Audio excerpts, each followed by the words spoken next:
After 20 Years. A short story by O.Henry. The policeman on the beat moved up the avenue impressively. The impressiveness was habitual and not for show, for spectators were few. The time was barely 10 o'clock at night, but chilly gusts of wind with a taste of rain in them had well-nigh depeopled the streets.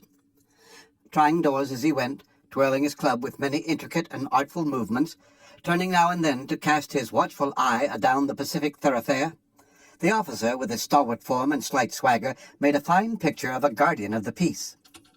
The vicinity was one that kept early hours.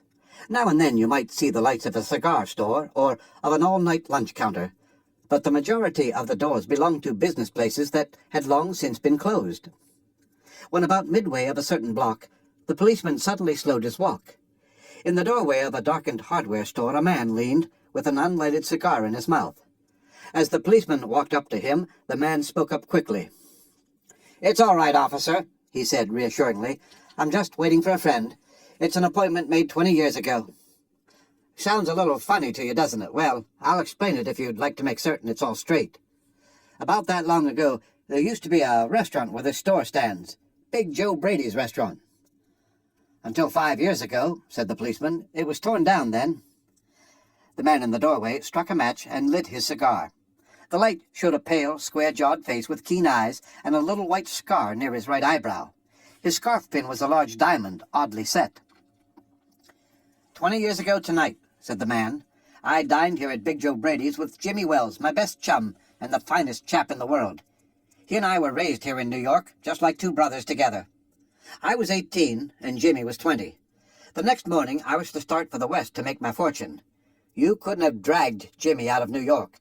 He thought it was the only place on earth. Well, we agreed that night that we would meet here again exactly 20 years from that date and time, no matter what our conditions might be or from what distance we might have to come. We figured that in 20 years, each of us ought to have our destiny worked out and our fortunes made, whatever they were going to be." "It sounds pretty interesting," said the policeman. "Rather a long time between meets, though, it seems to me. Haven't you heard from your friend since you left?" "Well, yes, for a time we corresponded," said the other. "But after a year or two we lost track of each other. You see, the West is a pretty big proposition, and I kept hustling around it over pretty lively. But I know Jimmy will meet me here if he's alive, for he always was the truest, stanchest old chap in the world. He'll never forget. I came 1,000 miles to stand in this door tonight, and it's worth it if my old partner turns up." The waiting man pulled out a handsome watch, the lids of it set with small diamonds. 3 minutes to 10, he announced. It was exactly 10 o'clock when we parted here at the restaurant door. "Did pretty well out West, didn't you?" asked the policeman. "You bet. I hope Jimmy has done half as well. He was a kind of plodder, though, good fellow as he was. I've had to compete with some of the sharpest wits going to get my pile. A man gets in a groove in New York. It takes the West to put a razor edge on him." The policeman twirled his club and took a step or two. "I'll be on my way. Hope your friend comes around all right. Going to call time on him sharp?"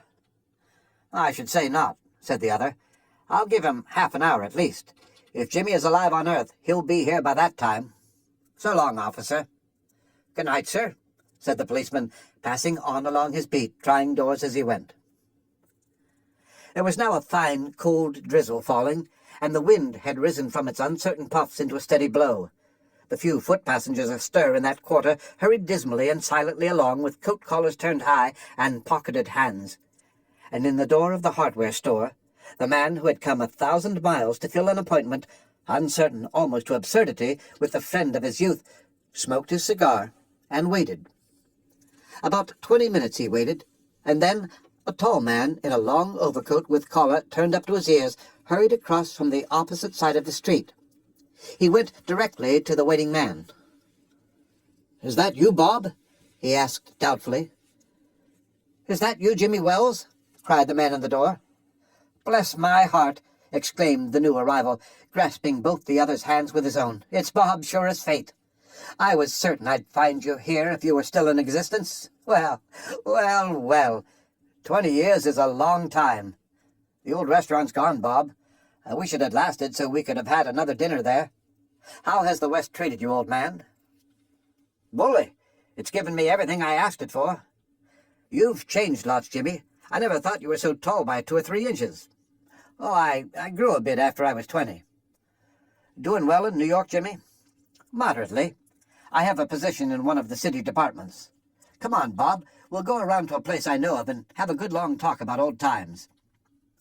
The two men started up the street, arm in arm.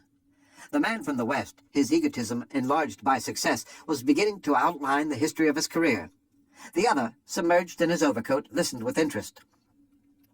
At the corner stood a drugstore, brilliant with electric lights. When they came into this glare, each of them turned simultaneously to gaze upon the other's face. The man from the West stopped suddenly and released his arm. "You're not Jimmy Wells," he snapped. 20 years is a long time, but not long enough to change a man's nose from a Roman to a pug. "It sometimes changes a good man into a bad one," said the tall man. "You've been under arrest for 10 minutes, Silky Bob. Chicago thinks you may have dropped over our way and wires us she wants to have a chat with you. Going quietly, are you? That's sensible. Now, before we go on to the station, here's a note I was asked to hand you. You may read it here at the window. It's from Patrolman Wells." The man from the West unfolded the little piece of paper handed him. His hand was steady when he began to read, but it trembled a little by the time he had finished. The note was rather short. "Bob, I was at the appointed place on time. When you struck the match to light your cigar, I saw it was the face of the man wanted in Chicago. Somehow I couldn't do it myself, so I went around and got a plainclothesman to do the job. Jimmy." The end of After 20 Years, a short story by O.Henry.